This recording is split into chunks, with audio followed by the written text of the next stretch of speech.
Everyone, it's Susan Rochester here, and I'm so glad you could join me on this webinar today. The webinar came about because I asked my newsletter subscribers what would be useful for them for me to cover in webinars and articles. I was surprised at how many of the responses could be really tracked back to managing and developing teams, so that seemed like the obvious place to start.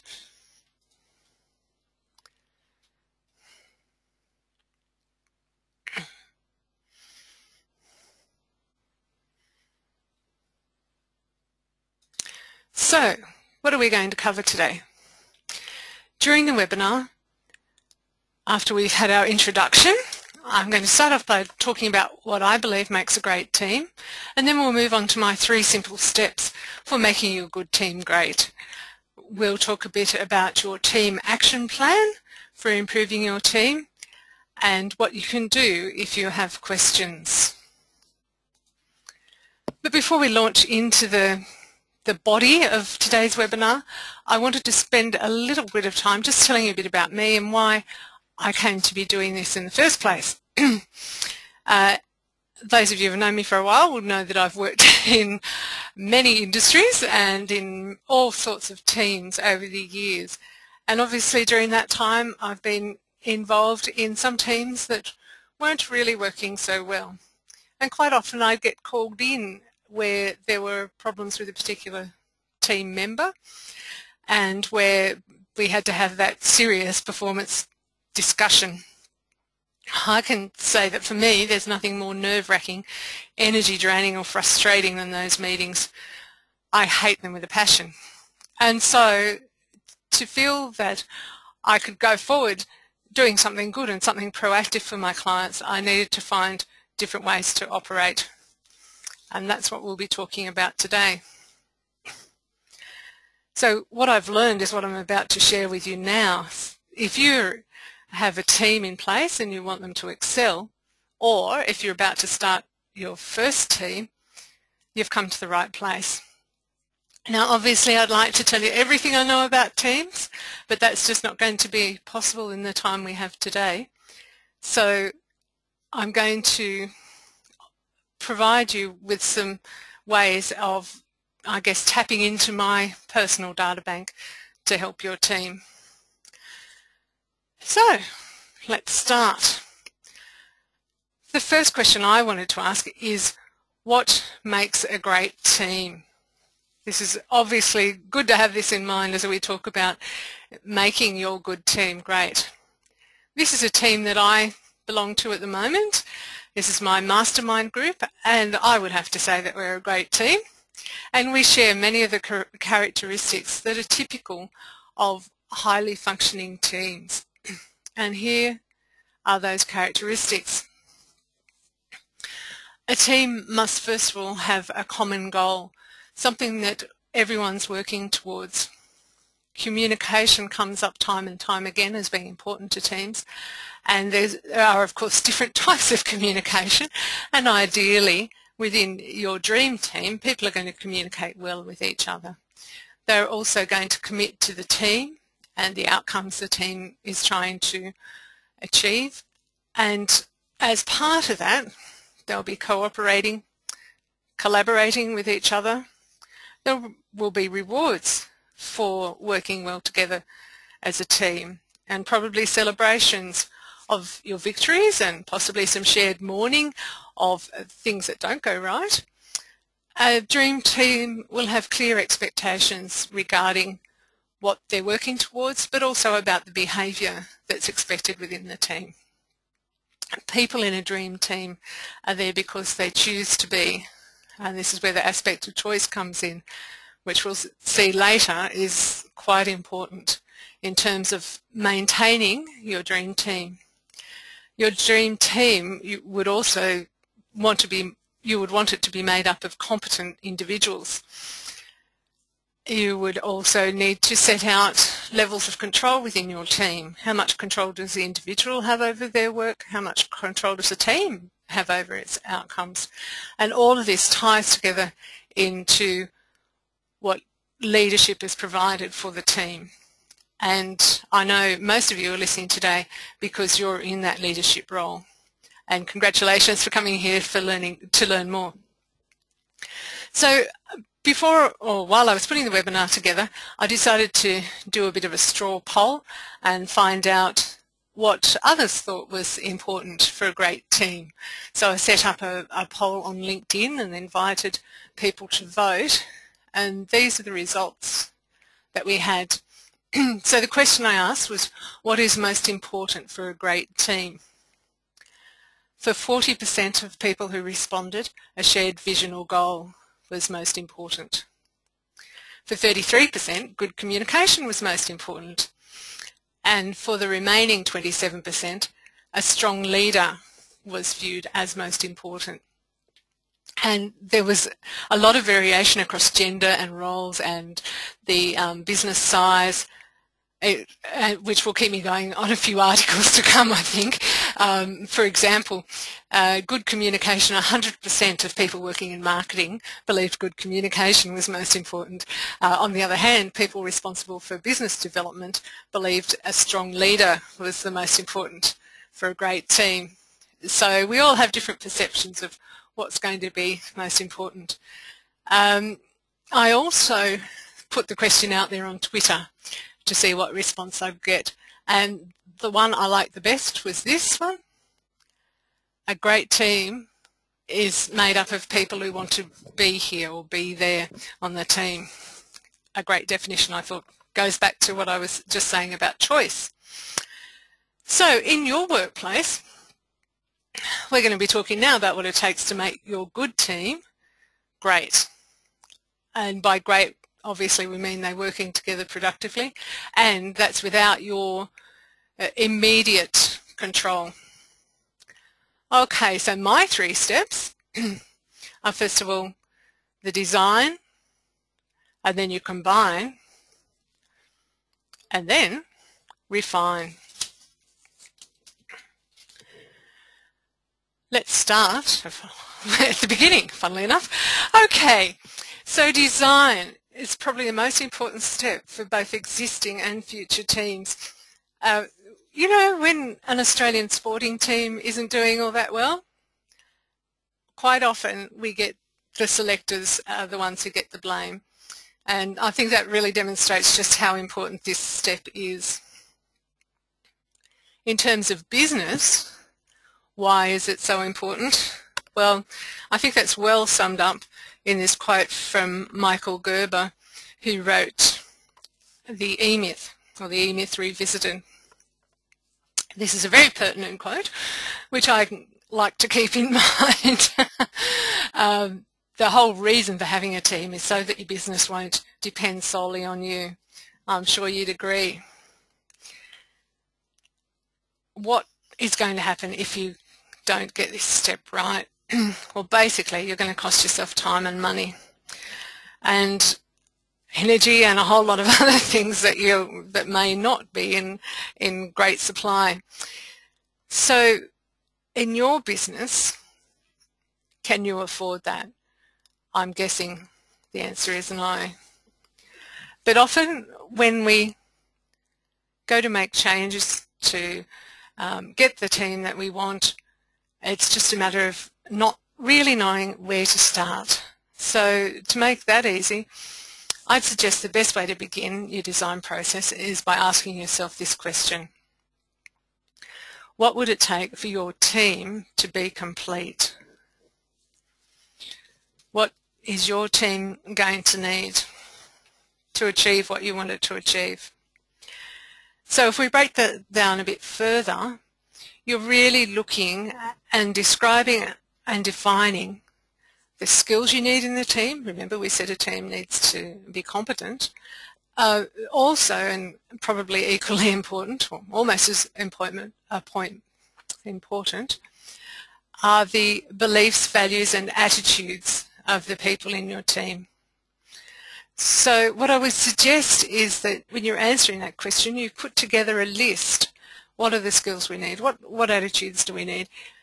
And keep in mind also the potential of individuals in the team, because really the potential of the individuals is reflected in the potential of the team. You would also need to make a list of the preferences you would like your team members to have. What sort of work do they like to do? What tasks are they good at and enjoy? How do they like to be communicated with? Designing your team means understanding and designing your intention for all those different parts of your team.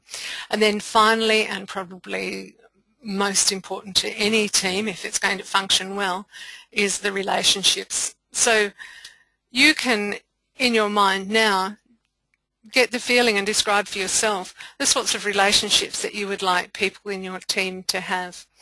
And that will be the relationships they have with each other and also with other people that supply your team or are customers to your team, any other relationships that are relevant and significant for having an effective team.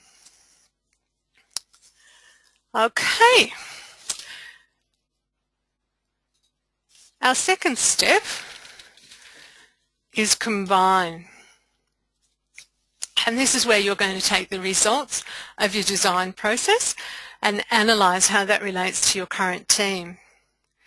In the case of a new team, your design process is really giving you a blueprint for recruiting the right team members. So once again, a step that I would say is important, otherwise I wouldn't have added it to the list, but why is it so important? Again, a quote, this time from Jim Collins, the author of Good to Great. And Jim's research certainly showed up that it was having the right people in the right positions that were going to drive a business forward. And it's really this second step where you can triumph or it can all start to fall apart. In fact, your bus could end up as a bus wreck. If you don't get the mix right, or you don't put in the effort that's necessary to get a team working smoothly together, you're sure to run into issues. I can guarantee that.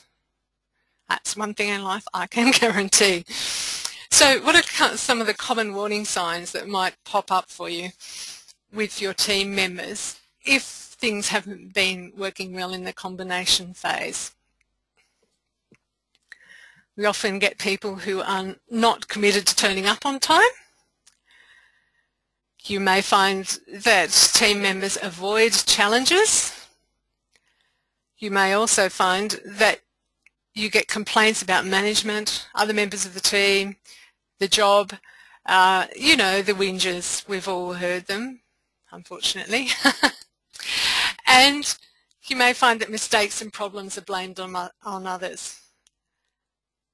I can pretty much guarantee that under these conditions, your team meetings are going to be a waste of time. You'll have people who want to contribute unless it is an opportunity for them to complain. So there's been research, as you could imagine, into what happens when teams aren't functioning. And really the top three impacts for your business of what I've called a sick team are lower productivity, lower employee satisfaction, and lower quality output. Now those are outcomes in themselves, but if we think a bit further down the track of the impacts of those things, lower productivity will mean lower profitability, lower employee satisfaction will mean higher turnover, and lower quality output will mean lower customer satisfaction.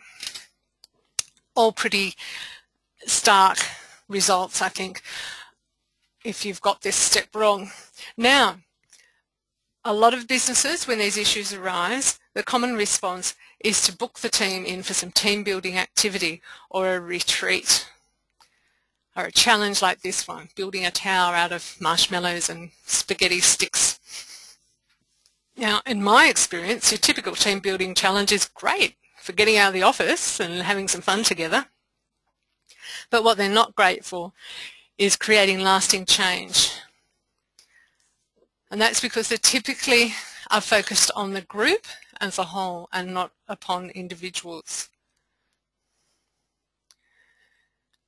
In my experience, many team building exercises fail because the team is not really in existence. It's a group of people, and team building needs to happen every day, not just on these special occasions. Often team issues, I should say always, team issues are never about the team. It's always about the individual. So we need to really understand what's happening at the individual level, not taking an overall generic view of the team. For a team building exercise to be successful, you'd need to focus on the specific needs of your team, not just on some generic team building activity. And creating behavioural change is going to require more insight and understanding than you might get from your typical team building exercise. Okay, so I've told you what I think are the reasons why team building exercises often fail. How do you do something different that is going to have a lasting impact on your team? I thought probably the best way that I can explain that is to tell you about an exercise that I did not so long ago with a client. In this case, it was a small business, a team of 5, and the managing director of that business thought that although they had a great team, there's probably ways that they could combine their skills and strengths to better serve the business. So the process that we went through was that each team member completed an assessment, and we produced reports that were then used as part of a team discussion that went for 2 hours. That team discussion drew on certain important aspects of their business which had been discussed with the managing director, and which also I was able to pick out from the results of the assessments. So just to give you an example of one of the wins that we had in that meeting was that Maureen, the business owner, had, as a typical entrepreneur, knew that she should have systems and processes in place and to keep refining those systems. However, that was something that really bored her to the pit of her stomach. And I think some of us can identify with that. When we discovered that another team member actually loved organising things and would be lost if that wasn't part of her role, it was a very easy decision to make that that team member should now take on the responsibility for the systems and processes, something that she was good at and something she'd enjoy, and take that burden away from the managing director. So that was what we did. I asked Maureen to let us know what that meant from her perspective, or at least how she found the team session, and she's very kindly written about that for you here.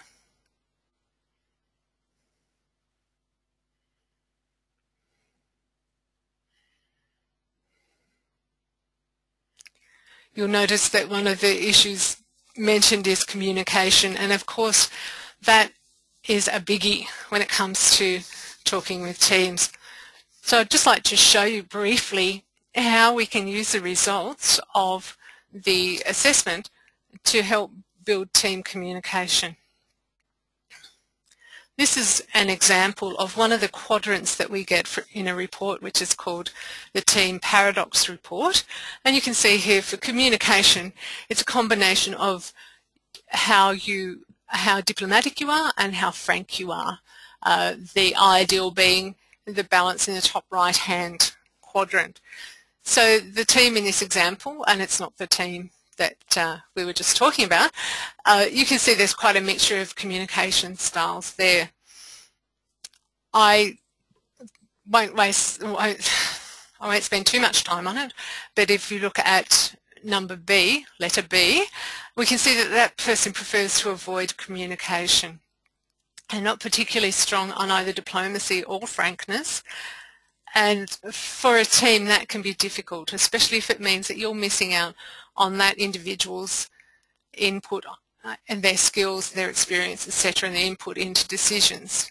So with a team with this sort of profile, one of the things that we'd be discussing to improve their communication would be how do they make it easier for B to contribute to team discussions? I also popped this slide in just to show you, this is a very small part of a much more complex report, but just to show you the sort of information that's available through the assessments that we do. And once you have this information, imagine how much easier it is to manage your team and to meet their individual needs within the team. So, because this is something new for me, doing a webinar, I wanted to provide you with an offer, as you, I'm sure, were expecting.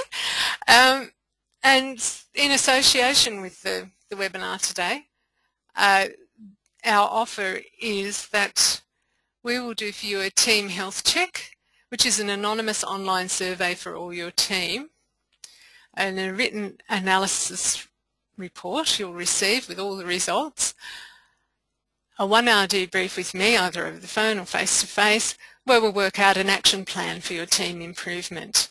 Now, this would usually be $650, but for webinar participants, we're giving you the special price of $395. And if you book before the 28th of July, we'll also provide you with a step-by-step guide to difficult conversations, which also includes conversation starters. Often the hardest part is knowing how to do that bit. I've also asked another client, Bernie Feehan, to give me some feedback on the team exercise that I did with his team. And I'd like to thank Bernie for his kind words, but I hope this gives you an idea of how his team was able to use that information. One more important step in our process of getting a good team to great, and that is refine. This step is all about lifting your team to a new level of performance. I think of high-performing teams as those teams that offer the CEO to the members challenge, excitement, and opportunity. So why would refining what you do with your team be so important? And I think Howard Schultz from Starbucks, as he was then, summed it up well in this case. All of us are looking for something that we can identify with and we want to be part of. If you can offer that in the workplace to your team, you've got it made. However, if you can't, there's plenty of other people who will be happy to offer it. And we are really entering another period of skills shortage. So if you've got good staff on your team and you want to hang on to them, one way to do it is to work better with that team. Now, have you ever had to deal with a team that's been working together for a while and not really growing or evolving? Perhaps that's your own team. I hope not. What I mean is that the work gets done, but there's no spark, there's no joy in working with them. I think we've all experienced that as a client or a customer. And that's because what tends to happen over time is a certain level of comfort sets in. Habits become hard to break, and very seriously you may find that change is strongly resisted. They're the sort of things that will happen if you don't put the effort into refining your team. Once again, how? Let's say you have a great team in place. How do you know what to do to make a difference? Well, I was going to put together a series of questions for you, and then I realised that that earlier slide about the characteristics of a good team would really provide us with the questions that you need to be asking yourself. If you want to refine your team, listen to the questions that I'm going to talk about now and really consider what will be the first thing that you could do right now to build your team to greater success? Does your team have common goals? Does the team understand what they are? Are you happy with how communication happens in the team? Are there ways you'd like to improve it? Are the team members committed to your goals and to each other? Do they cooperate freely when work needs to be done? Are they happy to collaborate on projects? Do the team members receive sufficient recognition? Do you celebrate the good? Does the team have clear expectations? Does everyone know what they're supposed to be doing? Does everyone know what behaviour is and isn't appropriate with your team? Are people there by choice? Do they have a choice? And what are you doing to help them in that choice? What are you doing to encourage them to stay, for example? Are each of the team members competent to do what they're expected to do in their role in the team? And if not, what can you do about that? Who's in control? And what are the levels of control that are expected within the team? And then, of course, you can reflect on your own leadership and how your style and your ways of working influence your team. So, do any of those questions strike a chord with you? Perhaps you could write it down right now. What is the single most important action that will bring you closer to having your dream team? What can you commit to doing right now that will get you the team that you have dreamt of? Now, obviously, I'm very happy to help you with any of your steps towards making your good team great, and would love to hear from you. I'd also love to hear from you if you have any questions about anything I've said today. And I look forward to talking to you soon. Thank you.